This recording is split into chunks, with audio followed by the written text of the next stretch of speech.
nombre del Padre, del Hijo y del Espíritu Santo. Amén.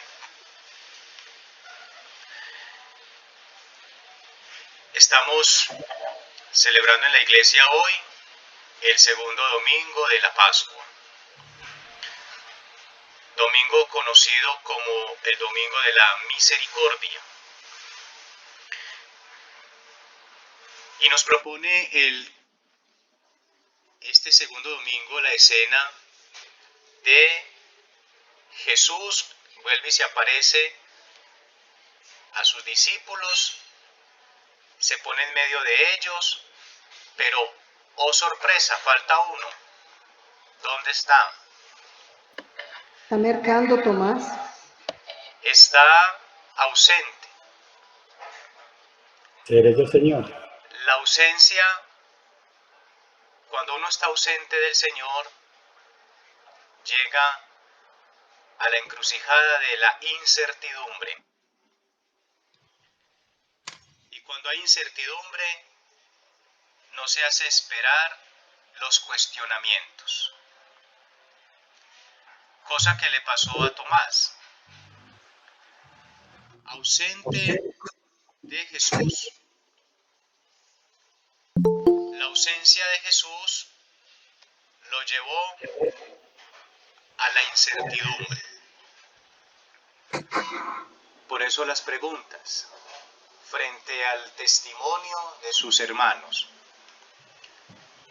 Lo hemos visto, ha estado con nosotros el Señor.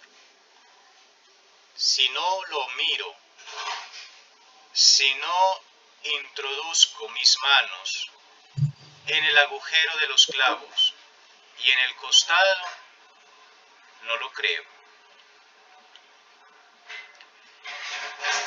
Esa es la fe de alguien que está alejado, que no participa de la experiencia de Jesús. Cuando la experiencia de Jesús se nos hace desconocida, nos alberga lo netamente racional.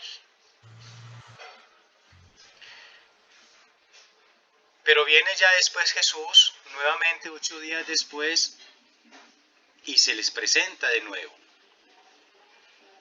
Y aquí ya lo racional pasa a un segundo plano y nuevamente entra a jugar la fe. Señor mío y Dios mío. Tomás, porque me has visto, has creído.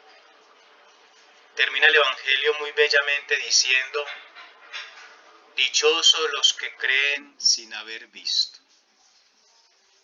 Esa es la fe del que ha experimentado al resucitar. Escuchábamos en la primera semana de Pascua cómo María Magdalena, confundida también, iba caminando y se preguntaba, ¿quién me quitará la piedra? Porque no había tenido la experiencia del resucitado. Tuvo encuentro con Cristo, mas no experimentó a Cristo. Cosas muy diferentes. Me encuentro con alguien, pero no experimenté a ese alguien. Y por eso la incertidumbre, la pregunta, ¿quién me quitará la piedra? Si no lo veo y no introduzco mi mano en sus agujeros y en el costado, no creo. Pidámosle al Señor en esta segunda semana de Pascua que nos dé la gracia a nosotros de no encontrar a un Cristo, sino de experimentar y vivir a Cristo. Para que podamos nosotros, como los 11, tener la experiencia de su resurrección. Para que no nos pase lo de Tomás, que estamos ausentes y alejados en las cosas de este mundo y nos perdemos las maravillas que trae la persona de Jesús. Gloria al Padre, al Hijo y al Espíritu Santo, como era en En el un principio. principio, ahora y siempre, por los siglos de los siglos. Amén. Amén. Espíritu Santo, Ilumínanos, santifícanos y llénanos de ti. Espíritu Santo, Ilumínanos, Santifícanos y llénanos de ti. Espíritu Santo, Ilumínanos, Santifícanos santifícanos y y llénanos llénanos de ti. en nombre del Padre, del Hijo y del Espíritu Santo. Amén. Bueno, muy bien. Nos unimos a todos y cada uno de ustedes nuevamente. Qué alegría volverlos a ver. Qué alegría estar de nuevo con ustedes. Vamos entonces hoy a trabajar el tema de el sacramento de la confirmación. Recuerden que estamos trabajando los sacramentos de iniciación cristiana.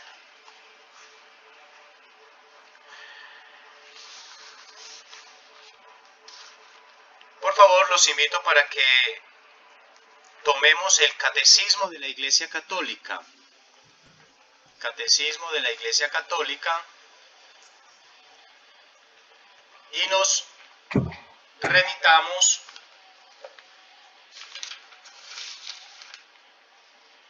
al numeral 1286 y siguientes. Numeral 1286 y siguientes.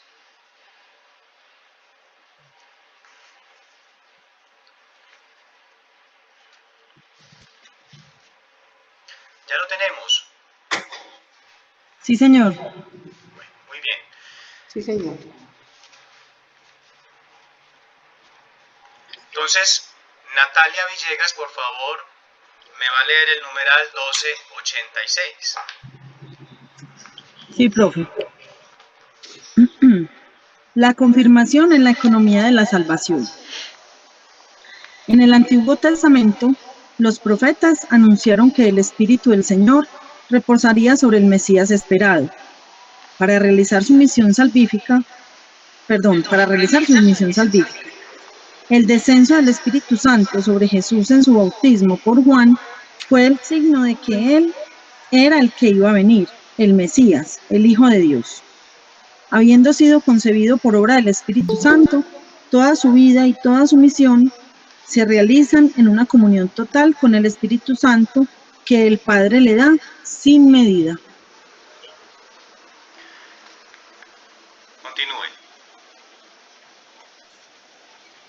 Ahora bien, esta plenitud del Espíritu no debía permanecer únicamente en el Mesías, sino que debía ser comunicada a todo el pueblo mesiánico. En repetidas ocasiones, Cristo prometió esta efusión del Espíritu, promesa que realizó primero el día de Pascua y luego, de manera más manifiesta, el día de Pentecostés. Llenos del Espíritu Santo, los apóstoles comienzan a proclamar las maravillas de Dios. Y Pedro declara que esta efusión del Espíritu Santo es el signo de los tiempos mesiánicos. Los que creyeron en la predicación apostólica y se hicieron bautizar, recibieron a su vez el don del Espíritu Santo. Bueno, miren qué interesante entonces cómo el Catecismo de la Iglesia Católica nos empieza a mostrar la importancia de este sacramento en la vida del bautizado, en la vida del cristiano. La palabra confirmación, como su nombre lo dice, es confirmar algo. ¿Sí? Confirmar algo. Vamos a mirar la definición etimológica de la palabra confirmación. Entonces, la palabra confirmación proviene del latín confirmus. ¿Sí? Viene del latín confirmus. ¿Qué significa? Va a tener como un significado como de firme acción. Firme acción. Confirmus quiere decir firme acción. El bautizado, el cristiano, está firme en lo que va a realizar. Por eso se nos pide que este sacramento sea recibido ¿en qué? En mayor conciencia, en la conciencia plena del cristiano. Si bien antiguamente, como lo acabamos de escuchar en el Catecismo de la Iglesia Católica, era un sacramento únicamente de unción. Por eso antiguamente a nuestros abuelos, a algunos de nuestros padres, el mismo día de su bautismo los confirmaban. Pero era con la finalidad de que hubiera como una plenitud en la vida de esta persona, porque el bautismo es la iniciación a la vida de Cristo y la confirmación es la adhesión más firme a Él. Ya después la Iglesia fue viendo necesario que este sacramento, repito, se recibiera en mayor conciencia. Por eso dice la definición, confirmus es la firme acción. Yo estoy firme en. Permítame en el ejemplo que muchas veces a nosotros nos pasa.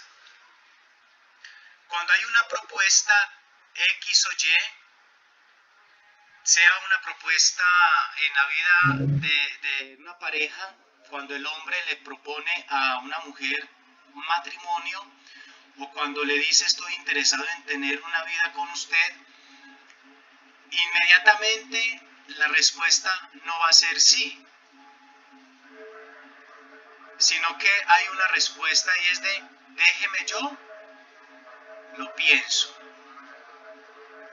déjeme yo lo pienso, ¿cierto? O a no ser de que a la que le propongan esté aburrido, ay, ¿cuánto he esperado este momento? Vámonos rápido, ¿cierto? ¿Sí? Pero lo más sano es déjeme yo lo pienso. O en una propuesta laboral o en una propuesta de alguna salida, ve, te invito a salir, déjeme yo lo pienso. Cuando ya hay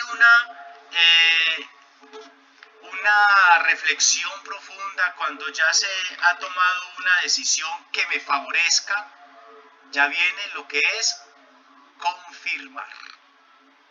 Y la confirmación de esa propuesta puede ser positiva como puede ser negativa, pero se ha tomado con una plena ¿qué? Conciencia. Eso es lo que nos dice el magisterio de la Iglesia sobre el sacramento de la confirmación. Es una plena conciencia en quien va a recibirlo. Qué interesante es cómo el sacramento de la confirmación también lo podemos denominar el sacramento de la maduración de la fe. Maduración de la fe. ¿Por qué? Porque es el sacramento que nos ha hecho crecer en la fe a la vida de Cristo. En las primeras comunidades nos va a decir el relato evangélico que los discípulos fueron llamados por Cristo, es decir, fueron convocados por Cristo para que participaran de su misión. Mas en ellos hubo una plenitud, una maduración. Y fue el momento de Pentecostés, como decía ahí terminando el numeral 1287, termina y dice, y se hicieron bautizar, recibieron a su vez el don del Espíritu Santo. Y en el numeral con el que iniciamos, en el numeral 1286, dice que se recibe de una manera más plena en Pentecostés. En Pentecostés. Pentecostés es la maduración y la confirmación de las comunidades cristianas.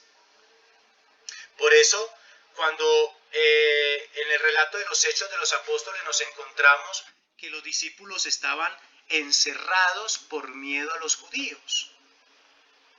Es decir, ellos dijeron, no, si ya acabaron con el Mesías, si ya lograron eso, van a seguir con nosotros, porque es que nosotros somos un legado suyo.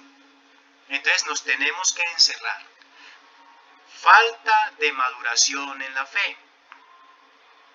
Por eso nos encerramos, por eso nos aislamos, por eso empiezan las incertidumbres, lo que decíamos ahora en la oración.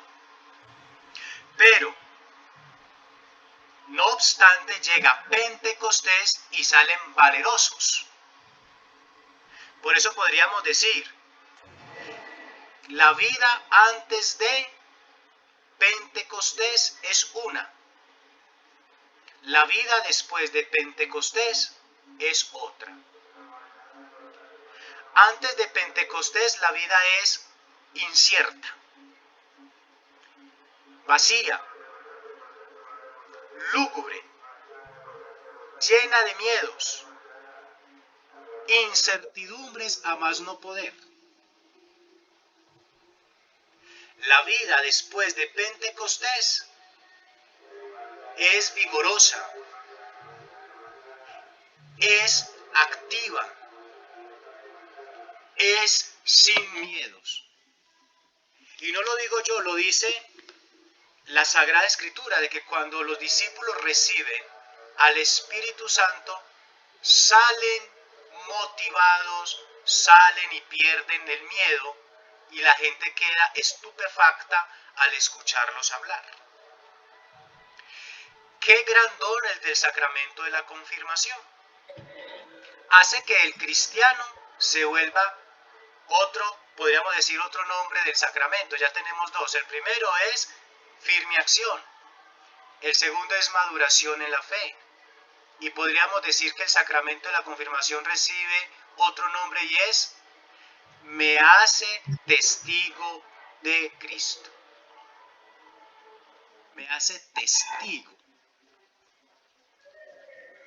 Y la palabra testigo es que me hace fuerte. Me hace ir de una manera valerosa a anunciar el misterio de la salvación. En pocas palabras, el sacramento de la confirmación me va a hacer a mí más consciente de lo que recibí en el sacramento del bautismo. Y es que me hace más consciente de que debo responder al sacerdocio bautismal, debo responder a ese ministerio de ser profeta, y me hace más consciente de que debo anunciar de lo que soy, que es el reinado de Cristo. Qué interesante entonces cómo el sacramento de la confirmación va madurando y va haciendo posible en nosotros esa adhesión más firme con la persona de Cristo. Si el bautismo me unió a Cristo, la confirmación me une más estrechamente. Y aquí viene el otro nombre del sacramento de la confirmación. Ya vamos para el cuarto. Repito por si les quedaron atrasados. El sacramento de la confirmación se puede denominar firme acción, sacramento de firme acción, sacramento de maduración en la fe, sacramento de ser testigo de Cristo.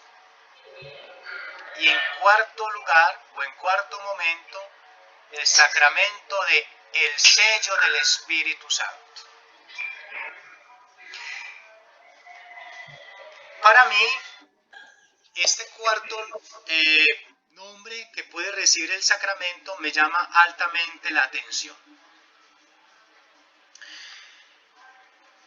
Imaginémonos estos dos lapiceros,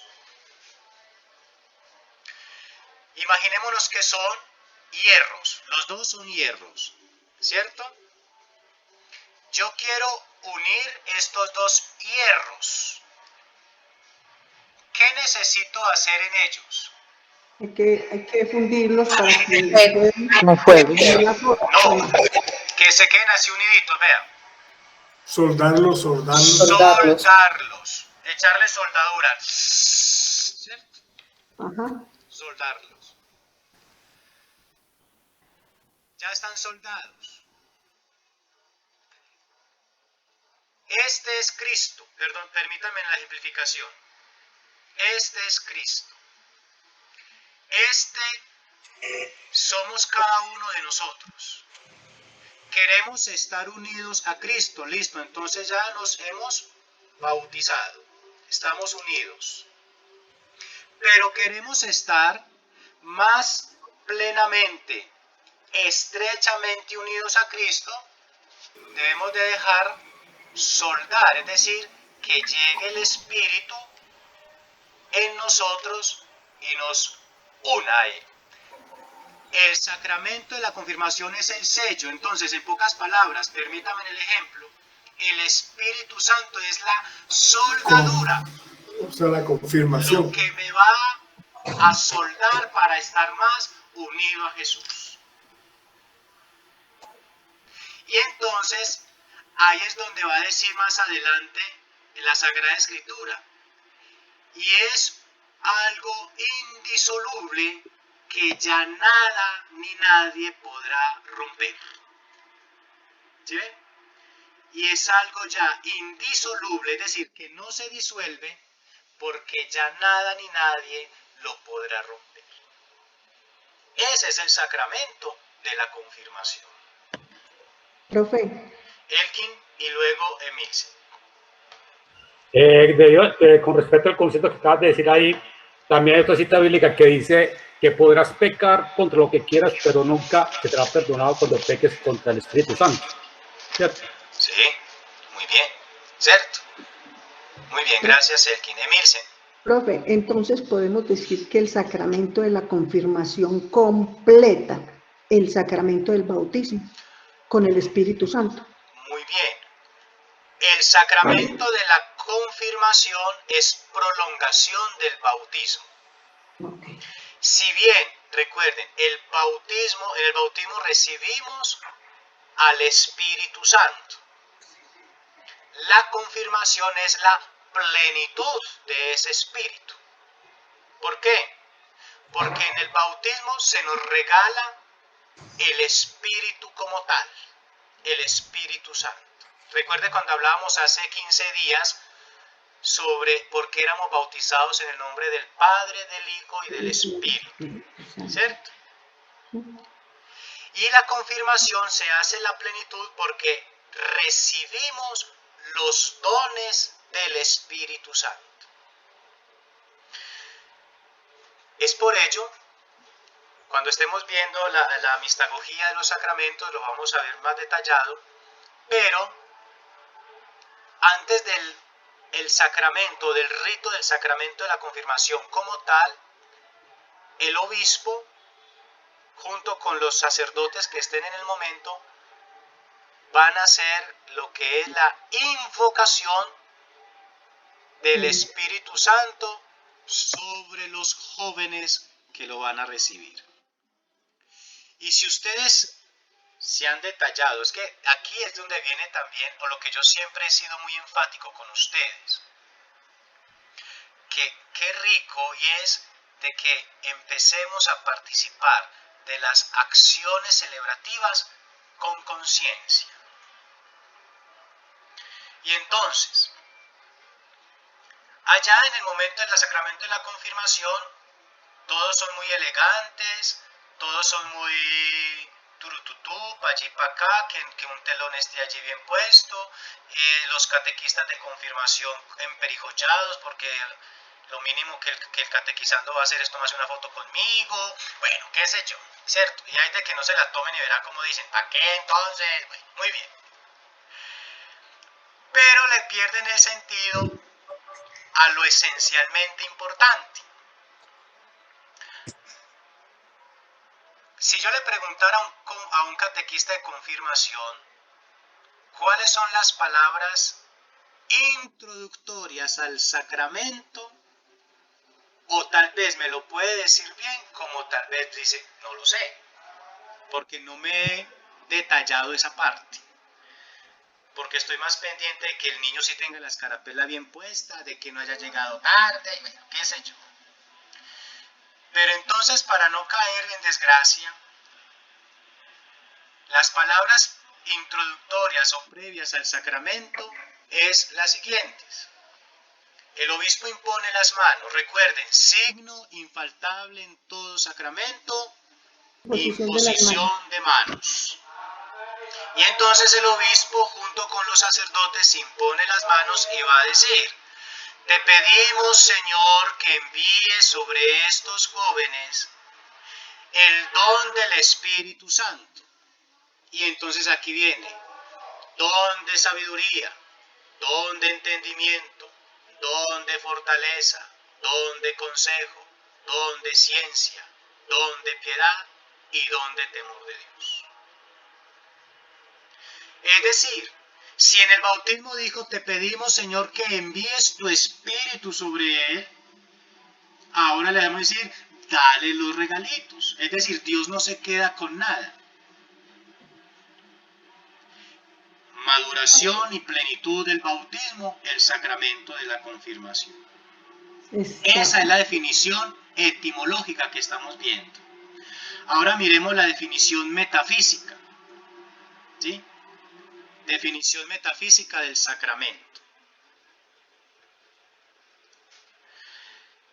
La definición metafísica, recuerden que la palabra metafísica es ir más allá de. Más allá. ¿Sí? Más allá, darle trascendencia a. Si nosotros preguntáramos a la gente del común, es decir, a los que están fuera de estos procesos de formación, ¿qué es el sacramento de la confirmación? Entonces ellos nos van a responder muy trivialmente. No es el sacramento pues que se hace después del bautismo. U otros dicen es el que se hace después de la primera comunión. Pero en ustedes ya no hay esas mismas respuestas. ¿Cuál es la definición entonces metafísica? La definición metafísica del sacramento de la confirmación es signo sagrado que robustece espiritualmente al cristiano. Signo sagrado que robustece espiritualmente al cristiano. ¿Qué es esto? Que este sacramento de la confirmación nos va a robustecer en la fe y en la parte espiritual. Es desde allí, por lo que decíamos anteriormente, que es el sacramento de plena conciencia.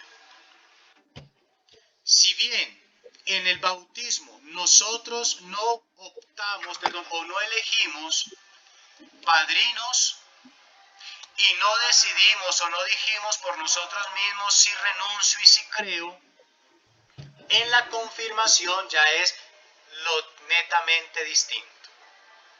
Ya soy yo quien digo sí renunciar y sí creer. Porque ya soy consciente de que espiritualmente he crecido.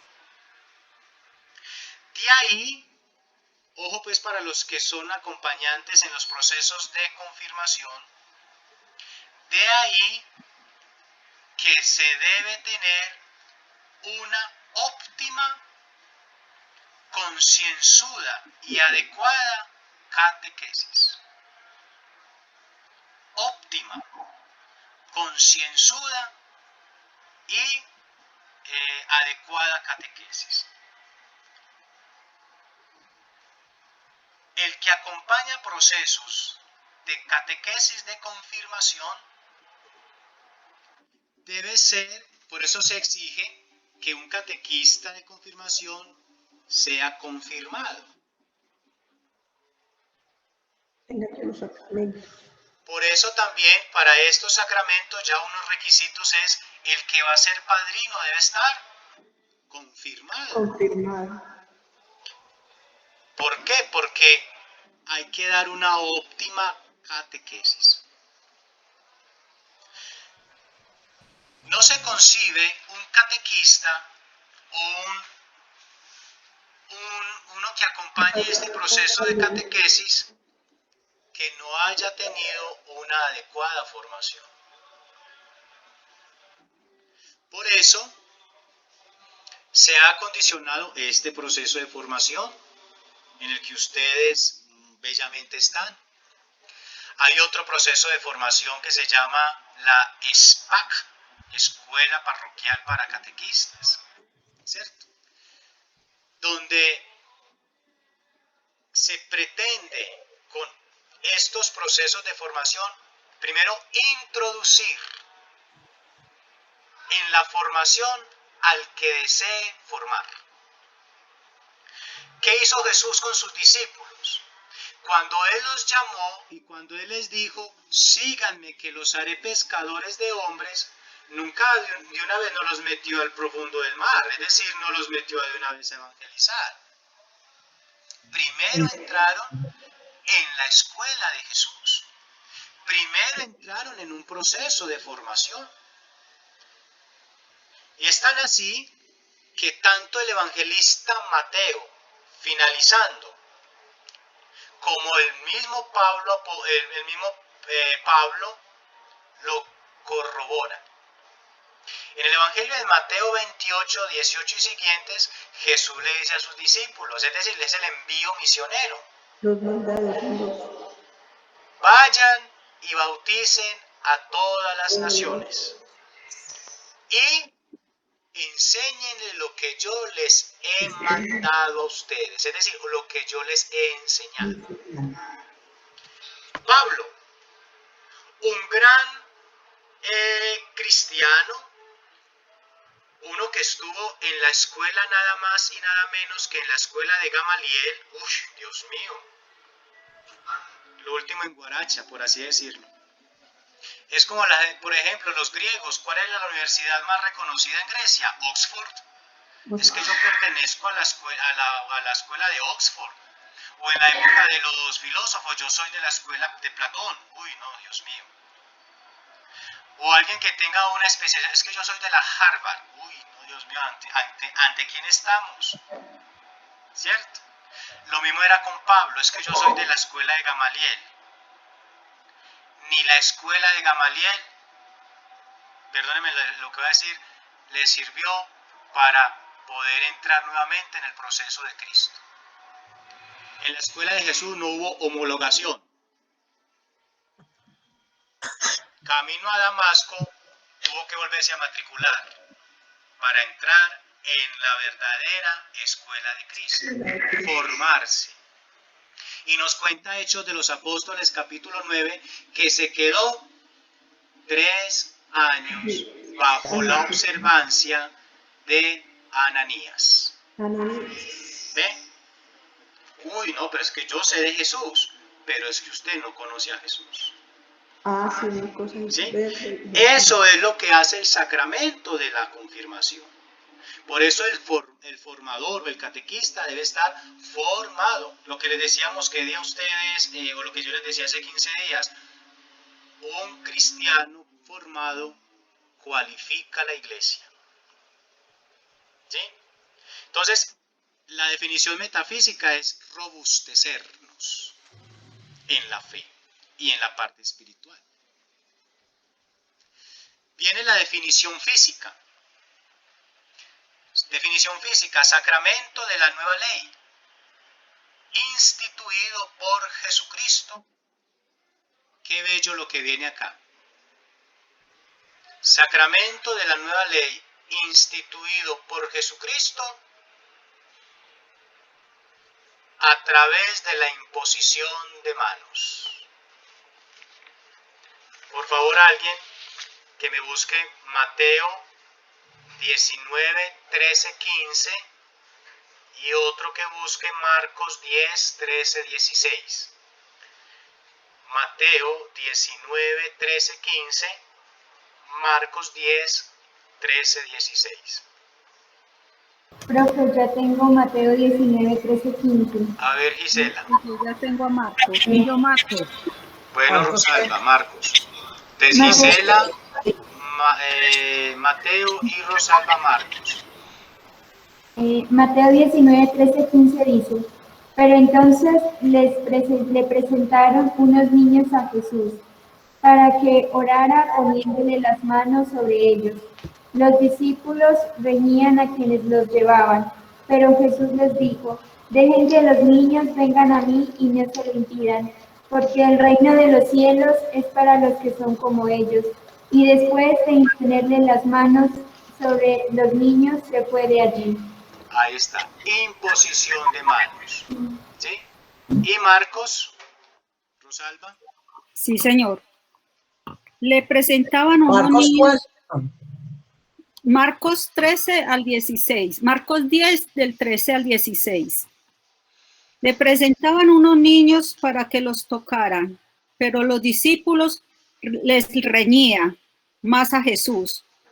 Al ver la escena, se enfadó y les dijo, dejad que los niños vengan a mí, no se los impidáis, porque de los que son como estos es el reino de Dios. Yo os aseguro, el que no acoge el reino de Dios como un niño, no entrará en él. Y abrazaba a los niños y los bendecía poniendo las manos sobre ellos. Palabra de Dios. ¿Cierto? Entonces, la imposición de manos es la invocación del Espíritu. Es como la epíclesis del Espíritu Santo. ¿Sí? Toda imposición de manos es invocación del Espíritu. ¿Sí? Del Espíritu. Y la definición descriptiva confiere el don del Espíritu Santo, ya lo decíamos ahora. Definición descriptiva. Confiere el don del Espíritu Santo. Aumenta la gracia santificante y confiere la gracia sacramental. Confiere el don del Espíritu Santo, aumenta la gracia santificante y confiere la gracia sacramental. De ahí que decimos que este sacramento también es un sacramento que imprime ¿qué? Imprime un sello indeleble. Carácter. Carácter. Muy bien. Carácter. Que imprime carácter. Junto con el sacramento anterior que es el bautismo. Eso. ¿Listo? Muy bien. Ahora vamos a mirar. ¿Sí? Le quería preguntar, usted dijo ahorita, hablando de que un cristiano formado es para la iglesia algo, pero no alcancé a captar la palabra. Un cristiano formado cualifica la iglesia. Cualifica la iglesia. Vamos entonces a ir como dándole una idea más clara conforme a lo que nos pide o lo que nos dice el Catecismo de la Iglesia Católica. Por favor, vamos a ir al numeral 1289 del Catecismo de la Iglesia Católica. Profe, le leo. Hágale. Profe, por favor, me repite otra vez el numeral que no le escuché, gracias. 1289. Muy pronto, para mejor significar el don del Espíritu Santo, se añadió a la imposición de las manos una unción con óleo perfumado, crisma. Esta unción ilustra el nombre del cristiano, que significa ungido, y que tiene su origen en el nombre de Cristo, al que Dios ungió con el Espíritu Santo. Y este rito de la unción existe hasta nuestros días, tanto en Oriente como en Occidente.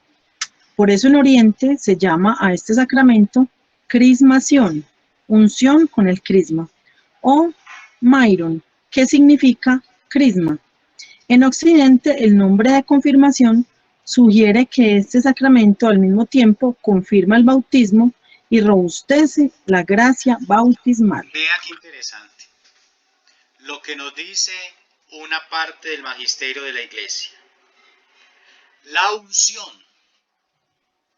Entonces aquí es lo que viene ya la forma y la materia del sacramento, que en el pensamiento aristotélico se llama ¿cómo? Estiloforme, sí. Ilemorfismo. Ilemorfismo, muy bien, ¿cierto? Ileformismo. ¿Cierto? Ilemorfismo, ¿cierto?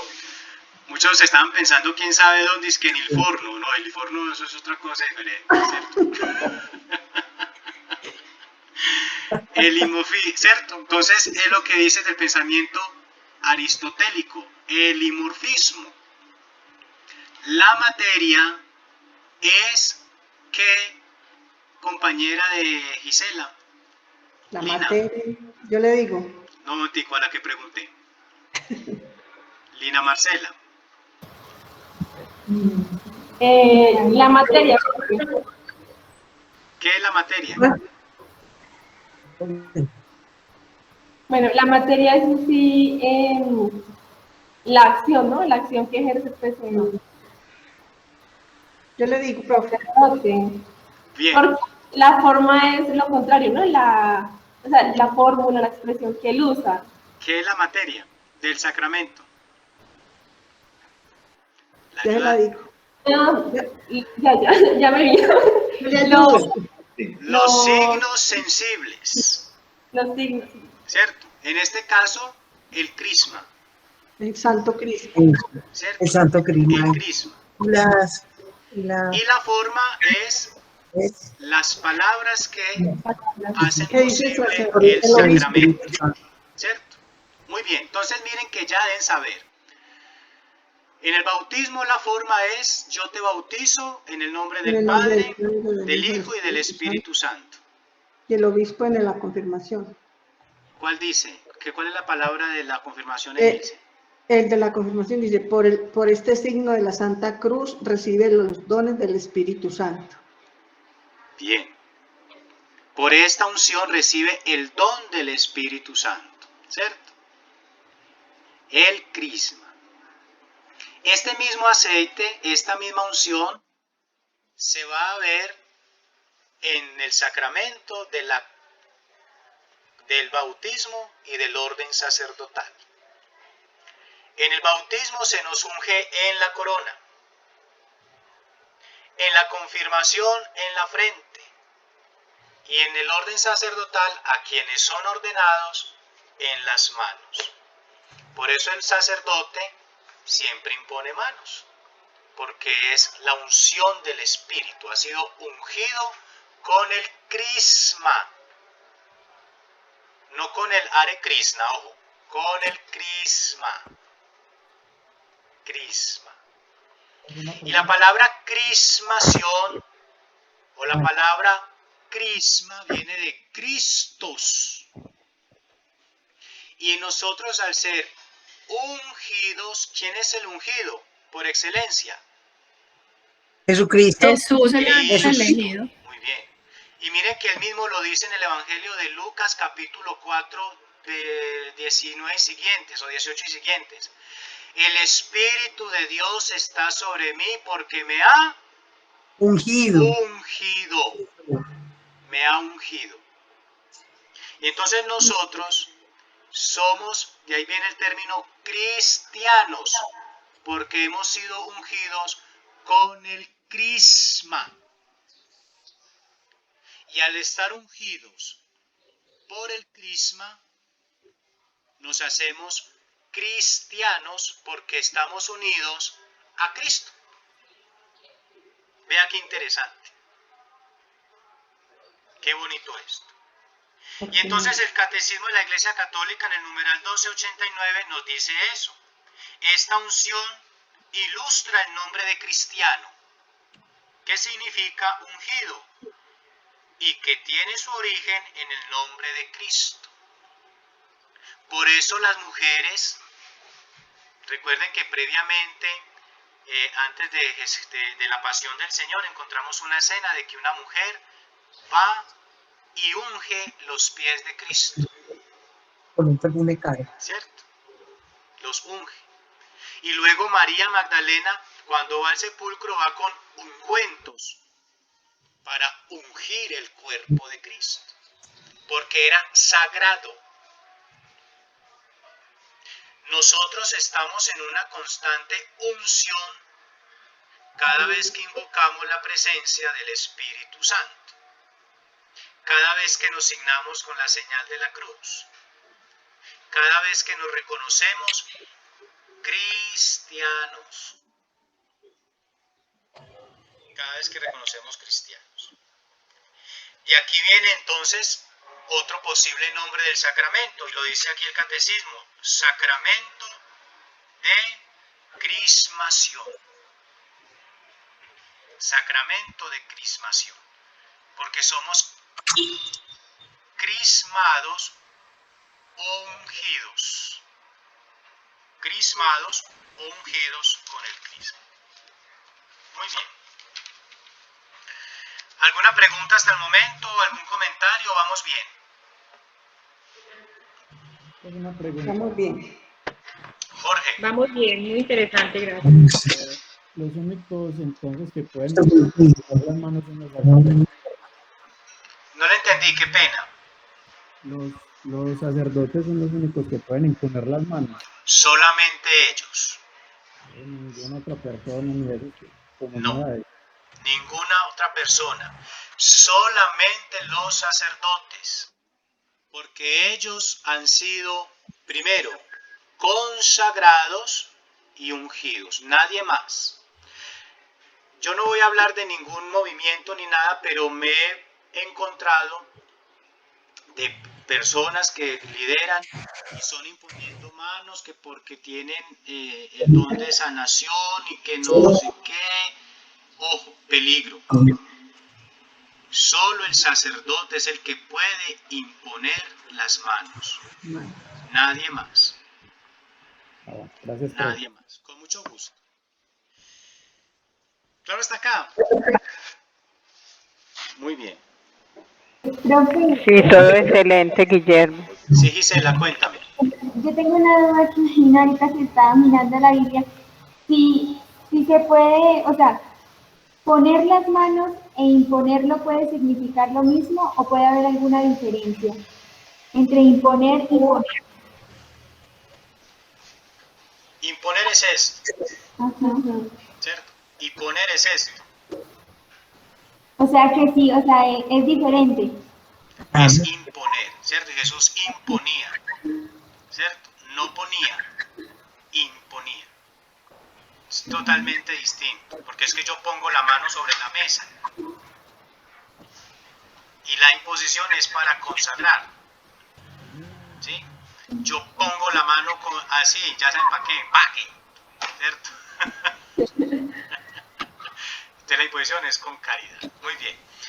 Sí, Gracias. por favor. Profe, buenas tardes. Marcela Montoya y después María Isabel Hincapié. Cuénteme. Le pregunto, o sea que por ejemplo, si yo voy a orar por mis hijos, yo les puedo poner la mano, o sea, no se las estoy imponiendo, sino poniendo. Pues sí, pues igual pues las manos en nosotros están hechas pues para bendecir, más no para consagrar, ¿cierto? Por eso un padre imparte la bendición a su hijo. Bendecimos los alimentos porque están para bendecir, y eso lo dice el catecismo de la Iglesia Católica. Pero para consagrar solamente la del sacerdote. ¿Por qué? Porque las manos del sacerdote están hechas para ofrecer. Cuando veamos el sacramento de la Eucaristía, que vamos a tratar de verlo ahorita, una parte y la próxima clase continuamos, pero les adelanto un poquito. Con esto no quiero entrar en diferencia, sino que recuerden lo que yo les decía al inicio. Yo enseño conforme a lo que manda el magisterio, ¿cierto? Lo que pide la liturgia. Pero, como las manos del sacerdote están hechas para ofrecer, En el momento de la Eucaristía, el único que debe tener las manos elevadas es el sacerdote, no nosotros. Ni siquiera, ojo, ni siquiera en el Padre Nuestro. Ni siquiera en el Padre Nuestro. Porque las manos son para ofrecer, el único que está ofreciendo es el sacerdote. Nosotros en el Padre Nuestro debemos tomar una actitud de este gesto o las manos ahí, bueno, no sé, así como cuando le colocan ahí a alguien que, bueno, murió, no sé, pero no este gesto. Profesor. Ya un momentico, yo sé que van a haber muchas diferencias aquí, muchos van a decir que sí, un momentico, ya voy, no me pierda la idea de Milsen. Sí, señor. ¿Cuándo se puede hacer? Es que el Padre nos dice, levantemos nuestras manos, ya es una invitación del Padre, ¿cierto? Muchos van a decir, profe, pero es que yo también estoy ofreciendo mi oración. Usted, miren que en el momento de la Eucaristía, usted le dice al sacerdote que ofrezca por usted. Miren que el sacerdote en el momento del ofertorio dice, orad hermanos para que este sacrificio mío y de ustedes sea agradable a Dios Padre Todopoderoso. ¿Qué respondemos nosotros? El Señor reciba de sus manos este sacrificio para alabanza tuya y nuestra. ¿Ve? De sus manos, no de las mías. De sus manos. Y entonces por eso el sacerdote siempre es con este gesto, porque él está con las manos abiertas recibiendo toda la intención del pueblo y a su vez ofreciéndolas a Dios. Sí. ¿Claro hasta acá? Sí, profe. María Isabel Hincapié. Profe, una preguntita, cuando en el sacramento de la Eucaristía, ¿en qué momento el sacerdote impone las manos? Yo nunca he visto. En el momento de la consagración. Sobre las Cuando ofrendas. nos vamos a arrodillar, que es el momento de la epíclesis. El sacerdote dice, hace este gesto y dice, te pedimos, Padre, que envíes tu espíritu sobre estos dones, y suena la campana, sino que como suena la campana no escuchamos. Sí. ¿Cierto? Y también cuando están en el Ten Piedad, que él también levanta las manos para perdonar los pecados en ese momento también. No, ahí no. Sí. Ahí no. Uno lo hacen, pero no es un signo que va ahí. Porque el Ten Piedad, porque ese acto de contrición no es de perdonar pecados. Pero ahí dicen que la Santa Misa perdona ahí los pecados veniales. Pero no hace esto, el Padre no hace este gesto. Pues yo lo he visto, sí, está bien, correcto. Listo. Solamente es el momento de la consagración. Listo, muy bien. Perdón, profesor, referente a lo que usted explicó anterior acerca de que nosotros no debemos delantar. Entonces, ¿por qué nos dicen a nosotros que nosotros vamos a celebrar con el sacerdote la Santa Misa? Nosotros vamos a celebrar. Bien, pero es que una cosa es el que celebra y el otro el que preside. Por ejemplo, perdóneme, no sé si el ejemplo que voy a decir es un ejemplo que cabe, pero me surge la idea. Usted le dice a su hijo, vamos a mercar. Él la acompaña, pero él no va a pagar. ¿O sí? No. Ahí está. Profe, pero nosotros pertenecemos al sacerdocio real. Pero no somos ministerio. Exacto, ya por el ministerio, sí. Exacto. Está bien. Listo, muy bien. Somos ministerio. ¿Me hago entender? Sí, listo. Recuerden que hay dos clases de sacerdocio. El sacerdote consagrado tiene la plenitud sacerdotal porque él participa de los dos sacerdocios, el sacerdocio bautismal y el sacerdocio ministerial. Nosotros solamente participamos del sacerdocio bautismal. Pero entonces recuerden que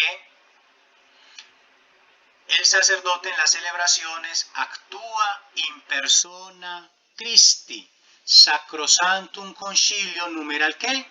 Ya lo saben. Lo que tu silencio otorga, diría Juan Fernando Velasco. Numeral 7 de la Constitución, sacrosantum concilio. Eso ya lo hemos visto. Listo, no me digan que no, no muevan cabeza porque eso ya lo hemos visto, ¿cierto? Bien, ahora vamos entonces a poner un subtítulo ahí sobre, todavía estamos en el sacramento de la confirmación. Entonces, subtítulo: la confirmación, una experiencia de fe y de iglesia.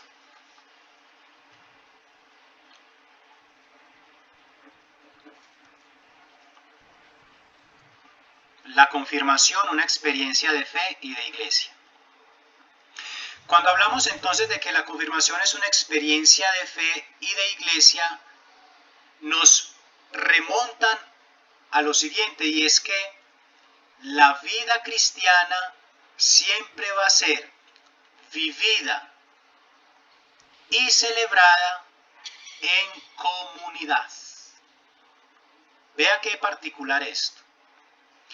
La vida cristiana siempre va a ser vivida y celebrada en comunidad.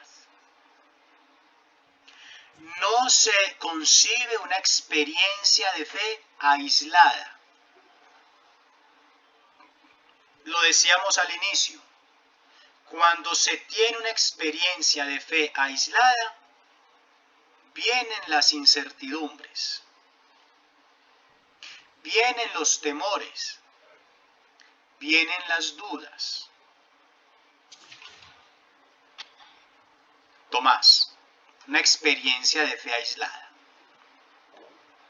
Los discípulos de Emaús, una experiencia de fe aislada. ¿Y cuántos más? Hasta nosotros, consciente o inconscientemente, hemos vivido en algún momento una experiencia de fe aislada, disgregados de la comunidad. Y recuerde que Jesús, en el buen sentido de la palabra, es un gran pionero y amante de la vida comunitaria. Y por eso los envió de dos en dos, para que éste sostenga la fe del otro, para que cuando éste se sienta desmotivado, el otro le diga: ánimo papito, adelante, caminemos juntos. Ese es el sentido de la vida comunitaria. Nosotros participamos de una vida comunitaria porque pertenecemos a la gran comunidad que es la iglesia.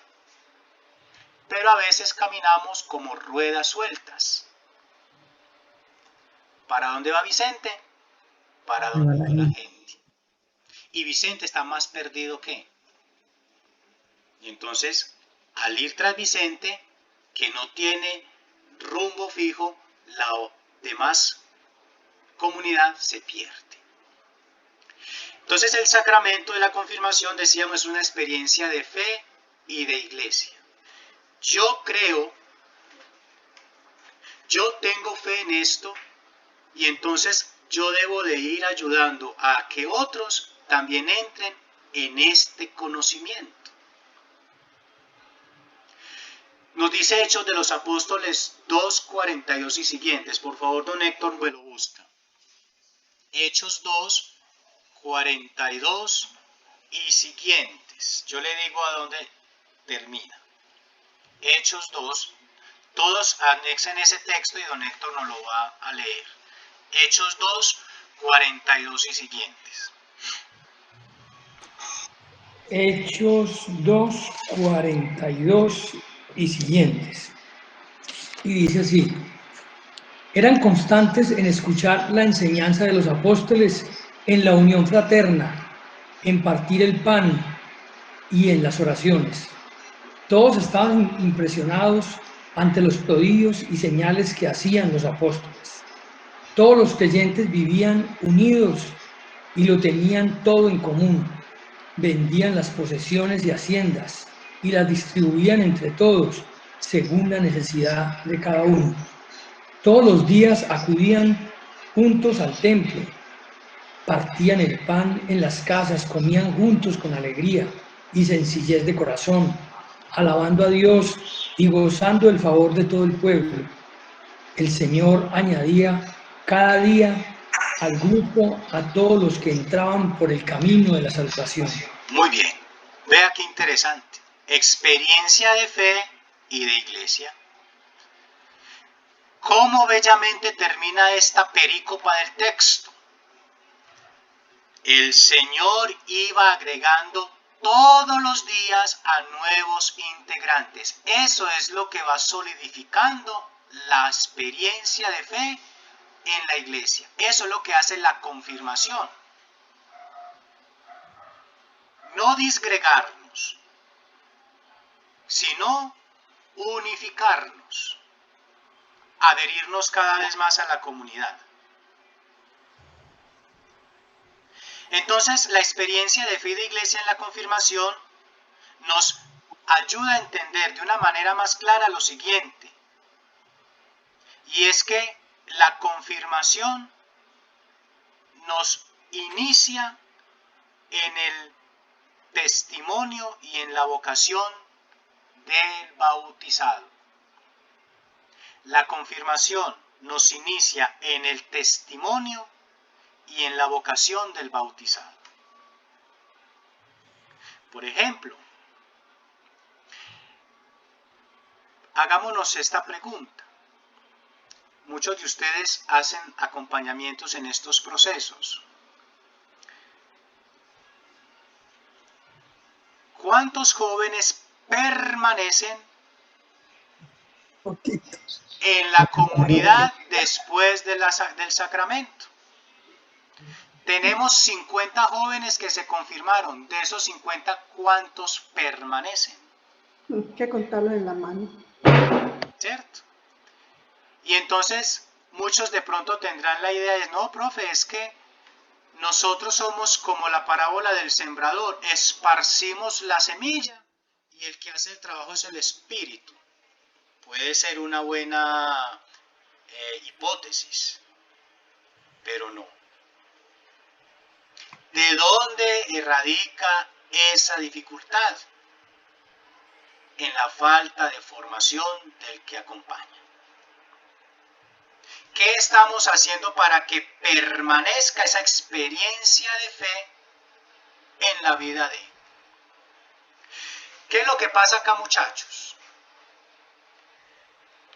Lo que pasa es que muchas veces nos hemos únicamente focalizado en enseñar meramente doctrina. Cuando la doctrina es buena, pero carece cuando falta la experiencia. El departamento de catequesis de nuestra arquidiócesis nos ha dado unos lineamientos de cómo realizar una muy buena catequesis. Y nos va señalando 3 caminos. Ese camino primero es el querigma. El querigma.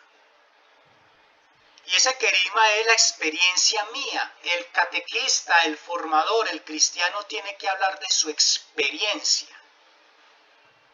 ¿Por qué muchos siguieron a Jesús? Primero, por lo que oían hablar de Jesús. Y segundo, porque otros hablaban de la experiencia de él. El relato de la mujer samaritana con Jesús, el Evangelio de Juan capítulo 4, nos cuenta que cuando Jesús tuvo todo ese diálogo con esta mujer, ella entra en esa confirmación de atestiguar que realmente Él era Cristo, el Mesías. Tan así que deja el cántaro y se va a la ciudad y le dice a la gente, vengan a ver a un hombre que me ha dicho toda la vida, toda mi historia. Y nos cuenta el relato de que muchos samaritanos creyeron por el testimonio de la mujer, pero creyeron mucho más por haber visto y oído hablar a Jesús. El querigma, la experiencia mía, la experiencia de fe. Esa es la primera ruta que debe tomar una formación, el querigma. ¿Qué me motiva a mí? Testimonios. Por ejemplo, ustedes que pertenecen a muchas comunidades, ustedes son muy amantes de hablar de testimonios. Y entonces traen a alguien de Bogotá, de por ahí bien lejos, porque el testimonio de acá no sirve y no que hay que traer los de afuera. ¿Cierto? Profe, ¿puedo decir algo? Sí, un momentico, Emilce. ¿Sí? Hay que importarlo. Sí, imagínense, como que los de nosotros no sirvieran, hay que traerlos de por allá lejos. Bueno, bendito Dios. ¿Sí? Por eso Jesús dijo, nadie es querido en su propia tierra, hay que traerlos de allá lejos. Nadie es profeta. El querigma, la experiencia, ¿qué me hace permanecer acá? Sí. Segundo, nos dice, ahora sí, la doctrina, es decir, es bueno enseñar la doctrina. ¿Qué dice la iglesia acerca de eso? Saber por qué la iglesia se denomina Mater et Magister. Madre ¿Sí? y maestra. Madre y maestra. Decirle al joven y decirnos a nosotros por qué la iglesia es madre y maestra. Una madre porque acoge y no excluye absolutamente a nadie. Para todos hay cavidad. Y maestra porque nos dice, porque te amo, te digo que por ahí no es. Empieza a enrutarte en este camino, esto y esto y esto. Y entonces lo vamos a encontrar en las Sagradas Escrituras, el Evangelio, el Catecismo de la Iglesia, el Concilio Vaticano, la doctrina. Y esto nos tiene que llevar después, en tercera instancia, a la koinonía, es decir, a la comunidad. ¿Sí? Koinonía, entrar en la comunidad.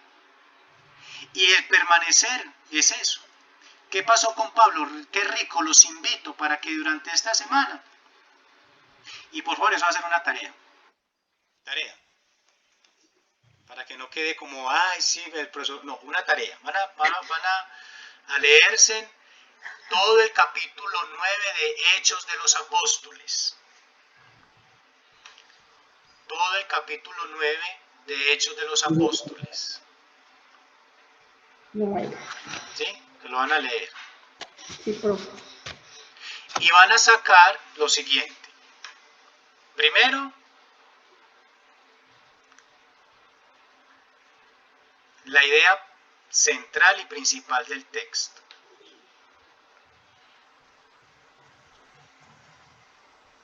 Y segundo, ¿cuál fue el proceso de conversión de Pablo?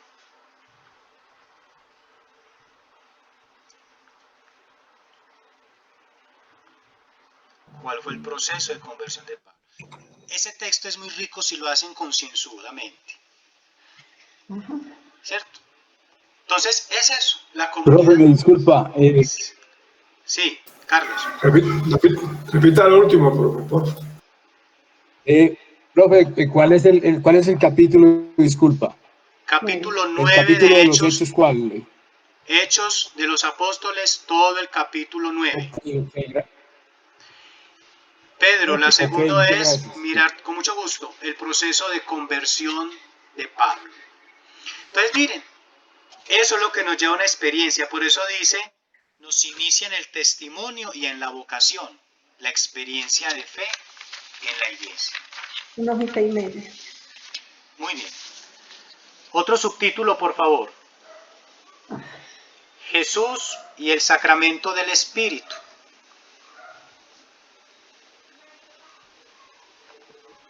Jesús y el sacramento del Espíritu, es decir, el sacramento de la confirmación.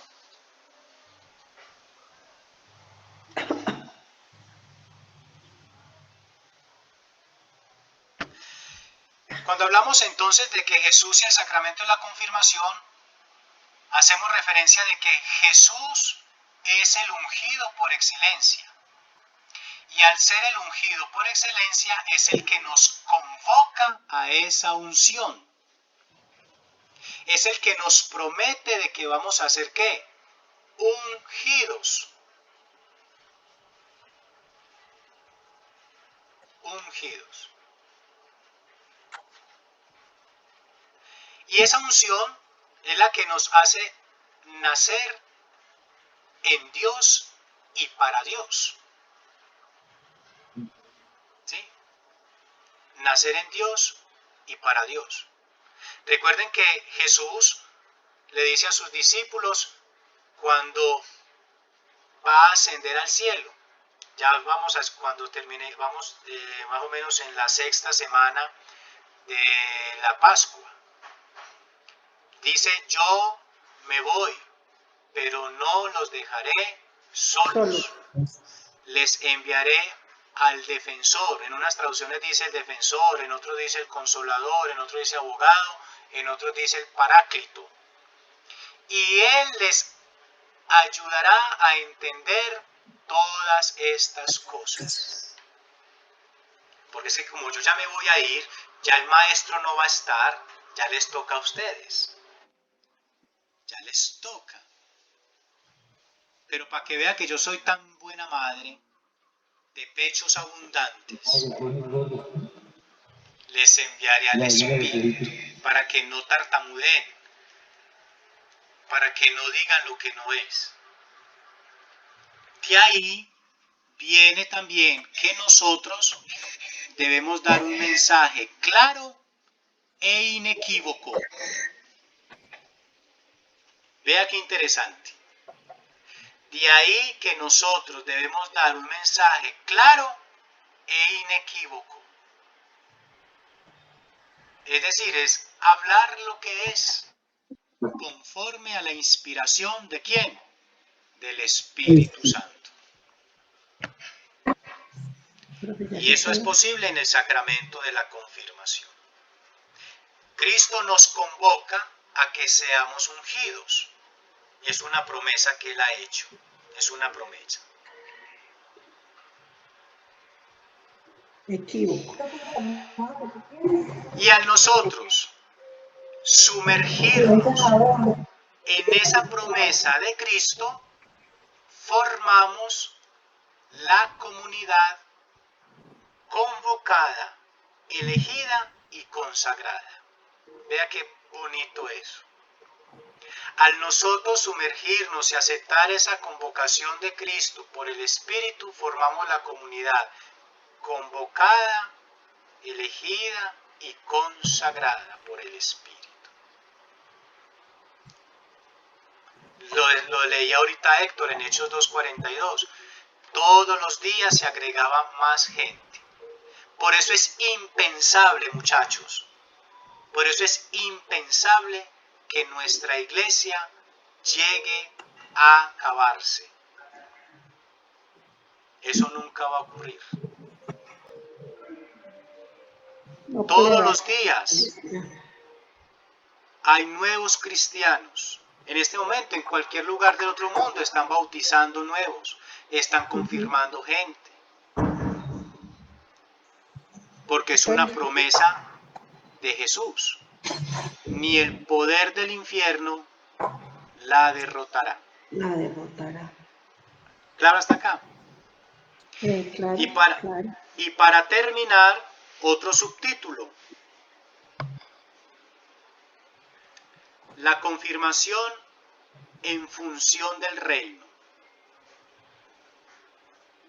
La confirmación en función del reino. ¿Qué quiere decir esto? Por favor, alguien que me busque Éxodo 19:5. Éxodo 19:5. Vamos a remontarnos un poco también al Antiguo Testamento. Cómo desde el Antiguo Testamento ya se prefiguraba y se pensaba en este sacramento. Éxodo 19:5 Lo tengo. Lo tengo. Éxodo 19:5. Vamos a darle la oportunidad a María Lucida Palacio. Éxodo. Dice así.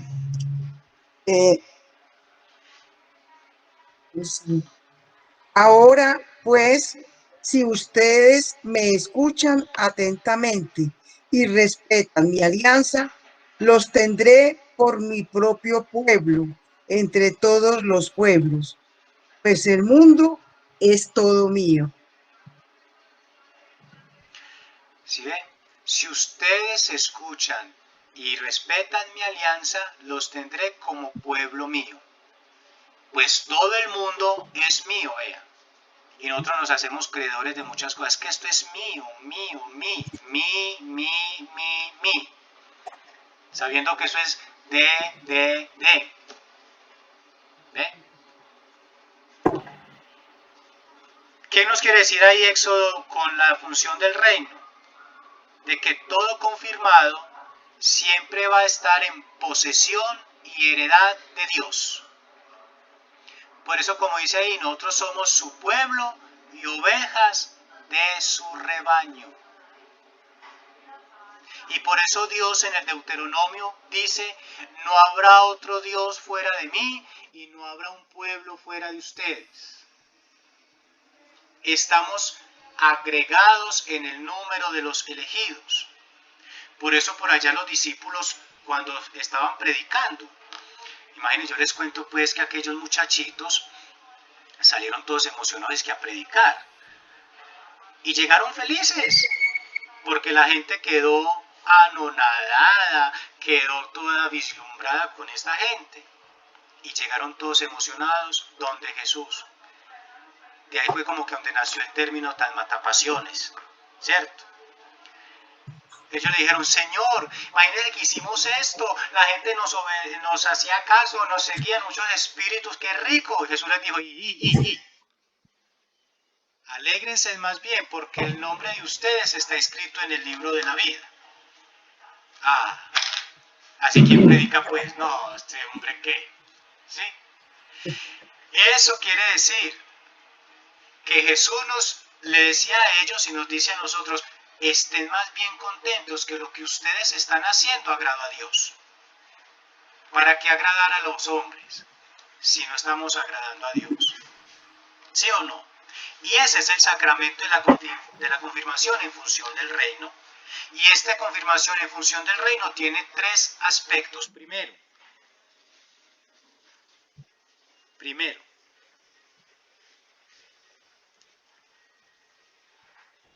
la iglesia es signo y oferta del reino de Dios. La iglesia es signo y oferta del reino de Dios. La iglesia nos presenta de una manera real al reino de Dios, el cielo. Ya está en nuestras manos o en nuestra decisión si lo aceptamos o no con la práctica de ¿qué? Sacramentos. De los sacramentos. Pero entonces la iglesia, toda ella nos va o está en función del reino de Dios. Segundo, cada bautizado participa de la misión y de la fe de la iglesia. Cada bautizado participa de la fe y de la misión de la iglesia. ¿Qué quiere decir eso? Que nosotros nos debemos sentir llamados a propagar este misterio misionero. Pero no tenemos que irnos a otras tierras lejanas. Debemos de estar ahí donde ustedes están sentados en este momento. Esa es la tierra de misión. Esa es la tierra de misión, donde están ahí ustedes. Es decir, ¿dónde? La casa. En la casa. En la casa. Pero A nuestro alrededor. Pero somos muy dados a dejar la tierra de misión para irnos a otros lados de misión. Es que tengo que ir a la parroquia, tengo que hacer esto y allá. ¿Y acá qué? ¿Eh? Recuerden que la misión es allá. Yo les voy a contar una experiencia que me sucedió a mí hace 2 años, cuando en octubre, el año pasado, no, hace 2 años, en octubre, y recuerden que el Papa declaró el mes misionero, ¿cierto? En octubre. Entonces en una parroquia me invitaron a dar una conferencia, una charla, a preparar a los líderes sobre ese mes. Cuando se me acerca uno de ellos y me dice,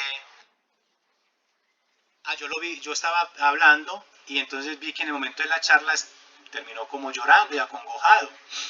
Y me dice, ay, me tocó tanto lo que usted dijo. Y yo, ¿y por qué? Me dijo, a mí me encanta todo esto. Y de hecho estaba pues con su camiseta, con ese buen logo y no sé qué, bueno, todo pispo ahí. Y entonces, y yo, ¿pero por qué estás llorando? Y me dice, es que mi esposa me dejó. Y me dijo que yo le dediqué más tiempo a la iglesia que a la familia. Pero bueno, yo me voy a ir a hacer misión. Y yo, ¿y usted va a hacer misión dónde? Ah, voy a visitar familias. Y yo le dije, la misión es de que usted tiene que ir a salvar su familia. Antes de usted ir con una buena intención que tiene, ir a tocar puertas desde casa en casa y a decir, vengo a anunciarles, vaya, toque la casa suya y anuncie. Y anuncia ya. Y si logra eso, fue un gran misionero. Mire, pensamos que la misión es estar sin decir que no lo sea. Es servir en la comunidad parroquial. Qué rico, yo les agradezco eso. Pero miremos ahí. Pero miremos ahí. ¿Cómo estoy yo haciendo posible el reino de Dios ahí, en esa pequeña porción de iglesia doméstica que se me ha asignado? Claro, porque Dios no quiere que se pierda la Y familia. en tercer lugar, para no entrar en discusión,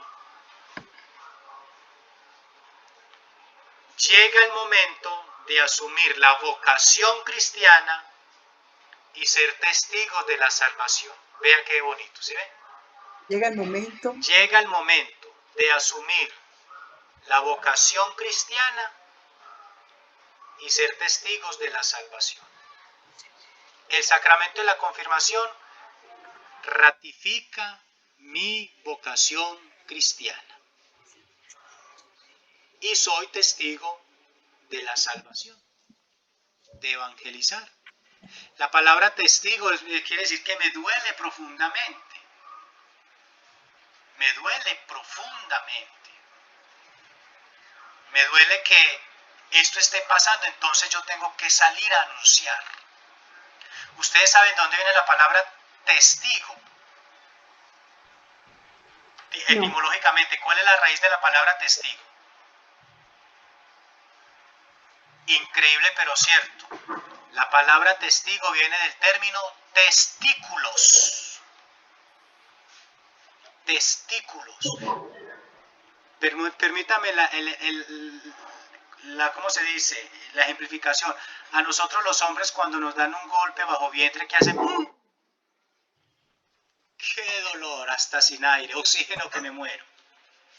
¿Cierto? Me duele profundamente. Yo soy testigo de la iglesia. Y nos tiene que doler lo que le pasa a la iglesia. Y tristemente, quienes atacamos la iglesia somos los mismos de ahí adentro. Y recuerde que entre bomberos no nos podemos pisar las mangueras. Sucede algo triste para la iglesia y nosotros somos los que nos presentamos para comidillas. Como testigos que somos, cero indoloros con la iglesia. Me debe doler profundamente porque ella es mi madre, porque en ella he nacido, en la fe, y ella es la que me va a despachar en la fe. Gloria al Padre, al Hijo y al Espíritu Santo. Muy bien. Ahí damos por terminado el tema del sacramento de la confirmación. Evaluemos entonces el encuentro. Janet Castrillón levantó la mano. Profe, tengo una duda. ¿Y qué hay con aquello? Yo estoy de acuerdo con lo que usted nos plantea de ser luz, no de la calle, sino de la casa.